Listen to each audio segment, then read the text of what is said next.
Hi friends, Bhagavad Gita chapter 4 slogam 34.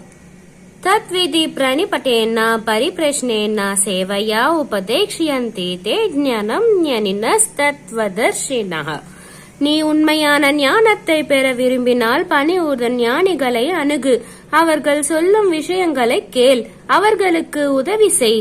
நம்மால் எல்லா விஷயங்களை புத்தகங்களிலிருந்து பறித்து புரிந்து கொள்ள முடியாது.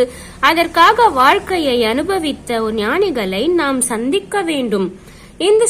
இந்த ஸ்லோகத்துக்கு ஏத்த ஒரு சின்ன ஸ்டோரி பார்க்கலாம். ஒரு சிறுவன் ஞானம் கற்க விரும்பினான். அவன் ஒரு குருவிடம் சென்று எனக்கு ஞானம் கற்றுத்தாருங்கள் என்றான். குரு சொன்னார், முதலில் எனக்கு உதவி செய், இதத்தை சுத்தம் செய், என்னுடன் இரு என்றார். அப்படியே செய்தான் அந்த சிறுவன். அவன் தினமும் உதவி செய்தான், கேள்விகள் கேட்டான். மெல்ல மெல்ல அவன் மனதில் அமைதி வந்தது. அதன் மூலம் உண்மையான ஞானத்தை அடைந்தான். கேளுங்கள், பணிவாக இருங்கள், உண்மையான ஆசானை நாடுங்கள், சேவை செய்யுங்கள். இந்த ஸ்லோகத்துல நான் ப்ரொனன்சியேஷன் ஏதாவது தவறு செஞ்சிருந்தா பெரிய மனசு வச்சு என்ன மன்னிச்சிடுங்க. தேங்க்யூ.